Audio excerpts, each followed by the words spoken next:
Redação CT, Associação Cultural Cavalo de Troia.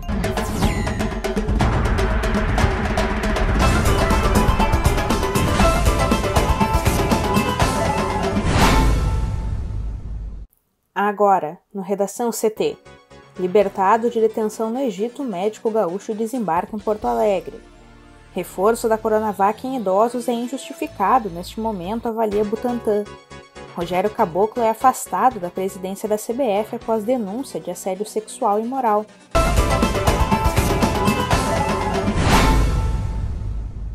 Eu sou a jornalista Amanda Hammermiller, este é o Redação CT, da Associação Cultural Cavalo de Troia. Céu nublado em Porto Alegre, a temperatura é de 18 graus. Boa tarde. A semana começa com tempo fechado na maior parte do Rio Grande do Sul. A exceção fica para as regiões oeste e sul, que terão tempo seco. Na capital, a máxima é de 19 graus. A previsão do tempo completa daqui a pouco. Porto Alegre amplia a vacinação para mulheres a partir de 58 anos. Mais informações com a repórter Juliana Preto. E a Prefeitura de Porto Alegre ampliou nesta segunda-feira a vacinação para mulheres a partir de 58 anos sem comorbidades. Elas se unem a todas as pessoas com mais de 59 anos, profissionais do ensino e os demais que já estavam liberados para receber a imunização. A vacina aplicada em 26 unidades de saúde e 3 drive-thrus é a da AstraZeneca Oxford. Gestantes e puérperas receberão a primeira dose com a da Pfizer em 12 unidades de saúde. Já a segunda dose da Pfizer, para os que receberam a primeira até dia 17 de maio, estará disponível em 20 farmácias credenciadas e em 3 unidades de saúde. E importante lembrar, Amanda, que não haverá aplicação de segunda dose da vacina de Oxford nesta segunda, pois os estoques estarão sendo remanejados nas unidades. Sobre os documentos obrigatórios, para todos os grupos é necessário o documento de identidade oficial com CPF e foto, um comprovante de residência ou de trabalho em Porto Alegre. Mais informações sobre os locais de vacinação podem ser encontradas no portal da Secretaria Municipal da Saúde. Libertado de detenção no Egito, médico gaúcho desembarca em Porto Alegre. Thaís Uchoa. O médico gaúcho Victor Sorrentino chegou na noite deste domingo ao Rio Grande do Sul, após ser detido no Egito em uma investigação de assédio sexual. A assessoria do profissional divulgou no início da tarde deste domingo que ele havia chegado ao Brasil. O médico desembarcou no aeroporto Salgado Filho por volta das 23 horas e 30 minutos, vindo de São Paulo. De óculos escuros e boné, acompanhado de assessores e amigos, Sorrentino apenas afirmou que se manifestaria sobre o caso em outra oportunidade.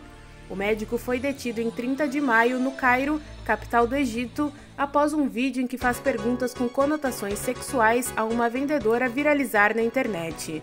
O Ministério Público egípcio assumiu o caso. Sorrentino foi acusado de expor a vítima a insinuações sexuais e insinuações com palavras, a sua transgressão aos princípios da família e valores da sociedade egípcia, sua violação da santidade da vida privada da vítima e seu uso de sua conta online privada para cometer esses crimes. Na audiência ocorrida na quarta-feira no Cairo, as autoridades haviam decidido manter o médico preso por pelo menos mais 15 dias. Conforme informações do colunista Rodrigo Lopes, de Gaúcha ZH, a liberação só foi possível depois que as negociações saíram da esfera da diplomacia, da polícia e da justiça e entraram em altíssimo nível. Para o Redação CT, Thaís Uchoa. Reforço da Coronavac em idosos é injustificado neste momento, avalia Butantan. E um recente estudo, Amanda, que aponta uma taxa de eficácia da Coronavac em idosos inferior a 50%, deixou muita gente em dúvida se está realmente protegida da Covid-19. Mas o Instituto Butantan, produtor do imunizante no Brasil e a Sociedade Brasileira de Imunizações avaliam que não é o momento de cogitar uma terceira dose para este grupo. Um dos motivos é que esse estudo, ainda sem uma revisão de pares, considerou apenas a eficácia global da vacina, que é a sua capacidade de evitar sintomas da Covid, mas não levou em conta a prevenção de casos graves, hospitalizações e mortes.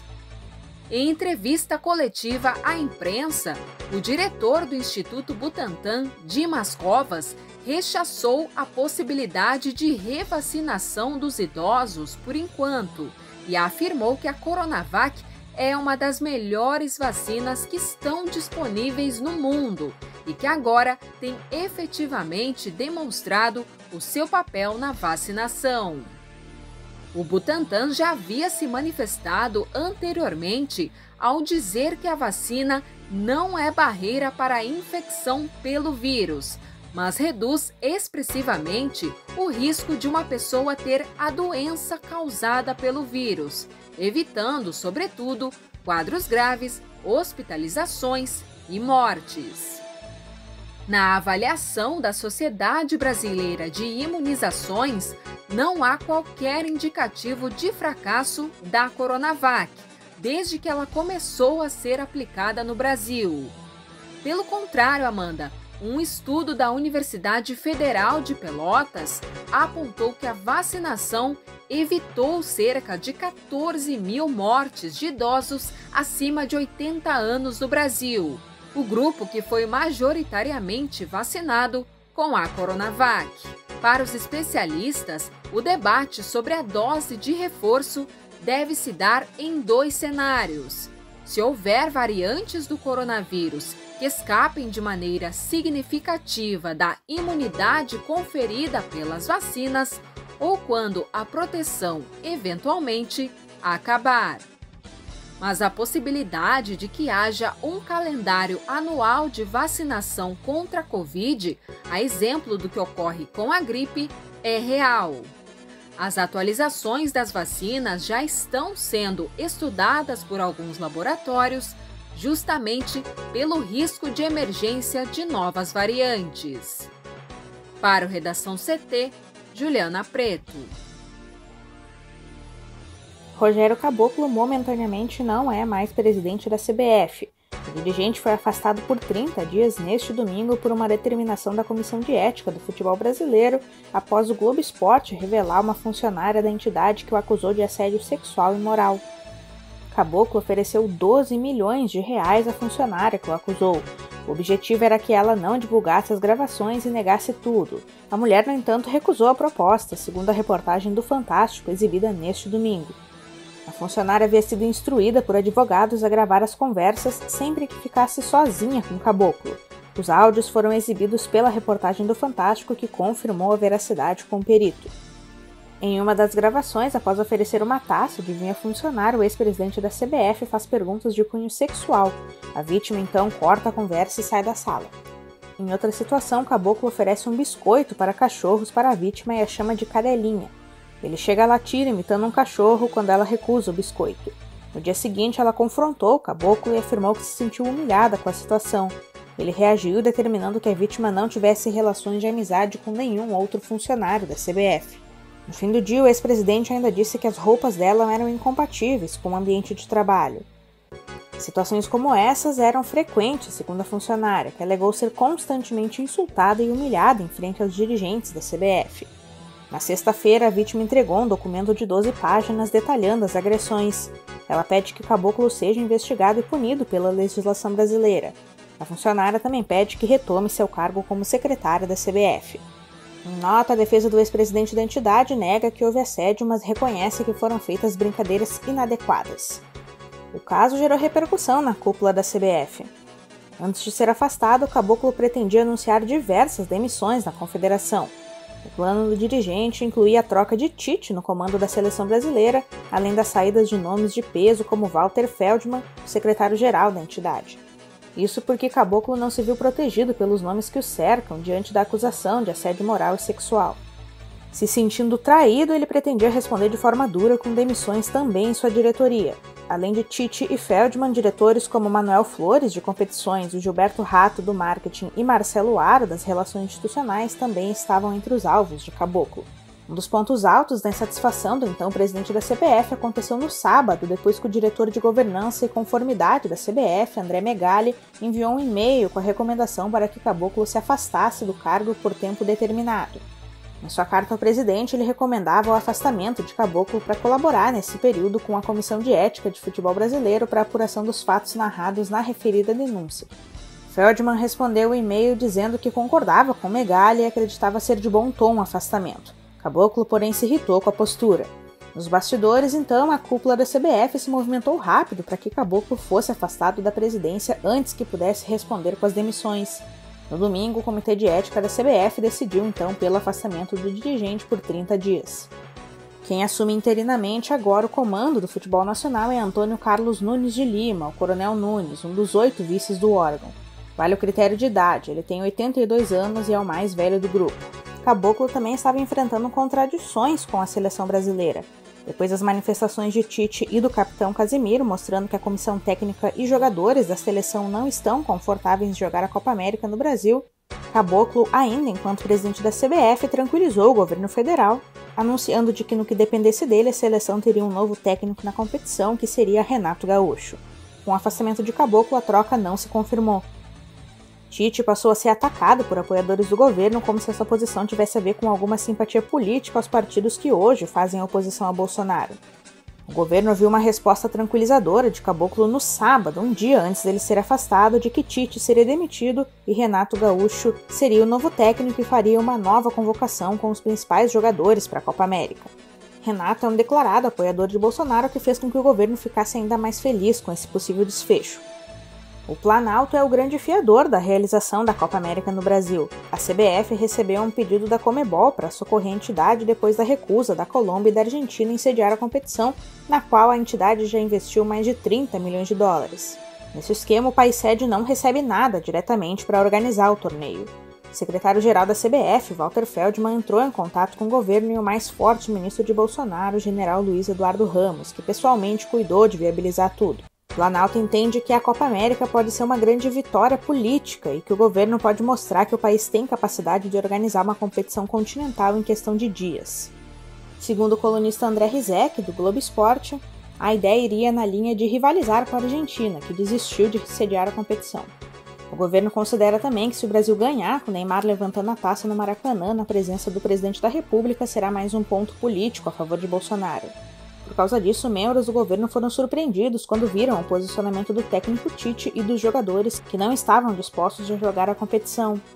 A recusa não era em virtude da pandemia, mas porque os jogadores queriam férias depois da temporada desgastante na Europa. Porém, nessa segunda-feira, os jogadores da seleção brasileira já sinalizaram para a CBF a decisão de que irão atuar na Copa América, mas farão um manifesto com crítica à realização do torneio no Brasil. O afastamento do presidente da confederação reduziu a tensão entre o time e a cúpula da entidade. Pesou também na decisão deles que dirigentes garantiram ao técnico Tite sua permanência. Com a confirmação, especialistas alertam para a piora da pandemia nas próximas semanas, quando o Brasil sediará a Copa América. Em 1º de junho de 2020, quando a Conmebol adiou a Copa América por causa da pandemia de coronavírus, o Brasil registrava a média móvel de 937 mortes. Um ano depois, 1º de junho, registrou média móvel de 1.870 óbitos. Mesmo com um aumento de 99,5% na média móvel de mortalidade, o governo Jair Bolsonaro aceitou realizar o torneio entre 13 de junho e 10 de julho, após a Colômbia e a Argentina desistirem de sediar. João Abreu, diretor executivo da Impulso Gov, a organização sem fins lucrativos de análise de dados dos serviços de saúde pública, afirma que no período em que ocorrerá a Copa América, o país poderá ultrapassar 115 mil casos de infecção por dia. Nessa segunda-feira, o país registrou mais de 70 mil casos em 24 horas.